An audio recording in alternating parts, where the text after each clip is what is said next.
जी, मेरा नाम शिवांगी पांडे है। मेरा एडमिशन जुलाई सत्र 2022 में हुआ है पीएचडी में। हम कल दोपहर से यहाँ धरने पर बैठे हुए हैं। हमें आश्वासन दिया जा रहा है कि अब आएंगे एग्जामिनेशन कंट्रोलर, आपसे बात करेंगे, और वो हमें चकमा देते रहे। 5-5:30 बजे तक नहीं आए। उसके बाद हम लोग यहाँ खड़े हुए थे। एक मेल गार्ड ने लड़कियों को धक्का भी दिया, उनके साथ अभद्रता भी की, और उस चुपके से वो पीछे से भाग गए। कंट्रोलर को भगाने का एक तरीका था लड़कियों के साथ। मेल गार्ड्स ने उनके साथ छेड़खानी तो नहीं की, लेकिन उनको धक्का दिया, उनके साथ अभद्रता की है, और हम इस बात को भी उठाएंगे। अगर हम आगे जाएंगे तो हम ये भी, हमारे पास वीडियो है, प्रूफ भी है। और इनके साथ हुआ है, इनके साथ भी कई लड़कियों को ऐसे धक्का देकर मेल गार्ड्स ने गिराया, जबकि उनके पास फीमेल गार्ड थी, उनको आगे नहीं किया गया। तो क्या मांग करते हैं? हम चाहते हैं कि हम जितने 73 शोधार्थी हैं सबकी डीआरसी एक साथ हो। हमें से जो 5 का जिनको बाहर किया जा रहा है, जिनका निष्कासन हो रहा है, उन्हें भी शामिल करें। हम 73 के, उनकी किसी की गलती नहीं है। सारी यूनिवर्सिटियों के फॉर्म जा चुके हैं। अब उनके भविष्य का सवाल है, और हम 73 एक साथ हैं। हम किसी को भी बाहर नहीं जाने देंगे। हम सब एक साथ डीआरसी चाहते हैं। अगर नहीं माने गए तो आगे क्या करेंगे? हम कोर्ट जाएंगे। हम तब तक हम आगे एचआरडी मिनिस्ट्री को अपनी बात, हाँ, अनिश्चितकालीन धरने पर हैं। जब तक हमारी मांगें नहीं मानी जाएंगी, हम नहीं उठेंगे। हम जितनी संवैधानिक लोकतांत्रिक जितनी प्रक्रियाएं हैं, हम सब पूर्ण करेंगे। 1 महीने, 2 महीने, 3 महीने, जब तक नहीं मांगे मानी जाएंगी, हम यहाँ से नहीं जाएंगे। मेरा नाम धीरज कुमार सिंह है, और मैं इस विश्वविद्यालय में हिंदी का चयनित शोधार्थी हूँ। और आप लोग क्यों प्रदर्शन कर रहे हैं? हम प्रदर्शन इसलिए कर रहे हैं कि हमारा जो एडमिशन है वो जुलाई सत्र 2022 में हुआ था, और इसको हुए 6 महीने गुजर चुके हैं। अब तक किसी भी विद्यार्थी की डीआरसी नहीं हुई है, पहली बात। दूसरी बात जो है, जो अभी कल मौखिक रूप से स्वीकार की हमारे घेरने पर कंट्रोलर ने, उन्होंने ये कहा कि 5 लोग जो रीट एंट्रेंस के थ्रू आए हैं, चूँकि 2 प्रक्रियाओं के तहत इंटरव्यू हुआ था, एक एग्जेम्प्टेड के थ्रू और एक इंटरव्यू के थ्रू, और एंट्रेंस के थ्रू, तो एंट्रेंस वाले में 5 बच्चों का निष्कासन हमने कर दिया है। ये बिल्कुल तानाशाहीपूर्ण रवैया है। क्यों कर दिया है, कैसे कर दिया, उन्होंने कुछ नहीं बताया है। क्योंकि वो पूरी तरह से दोषी हैं। और कैसे दोषी हैं ये मैं बता रहा हूँ।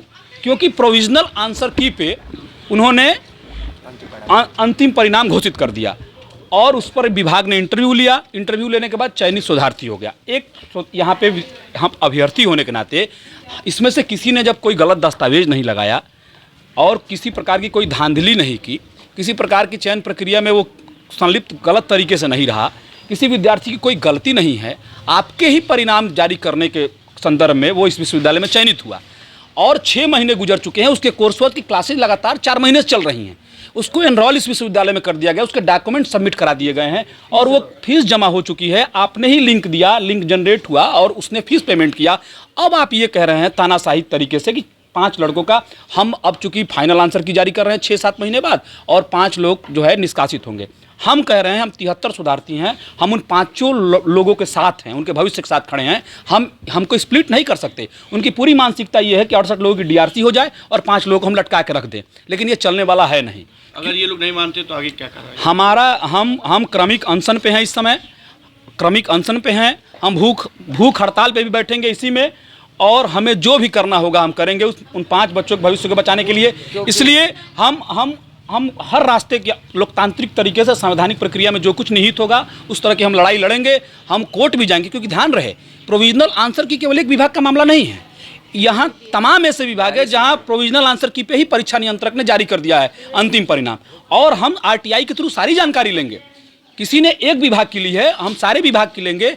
या तो वो 5 लोग जो हमारे साथी हैं और जो पिछले 7 महीने से हमारे, और जो लोग नए ऐड हो रहे हैं उनको ऐड ऑन किया जाए, सीट लेकर जैसे भी करना है वो ये लोग जाने, वो हमारी समस्या नहीं है। लेकिन किसी भी सूरत में उनकी गलती का खामियाजा हम सभी नहीं भुगतेंगे, ये तय बात है।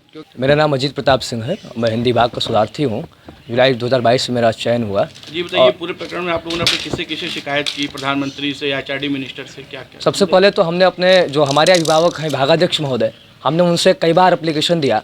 उसके बाद हमने डीन महोदय से बात की। डीन महोदय और विभागाध्यक्ष ने किसी भी प्रकार से हमारा निदान नहीं निकाला, और वो हमें भटकाते रहे कि हम कहीं कंट्रोलर के पास जाएं, हम वाइस चांसलर के पास जाएं या अन्य चीज़ें। फिर हम कंट्रोलर के पास आए, हम एकेडमिक रजिस्ट्रार के पास आए, लेकिन सभी ने भ्रमात्मक स्थिति बनाई।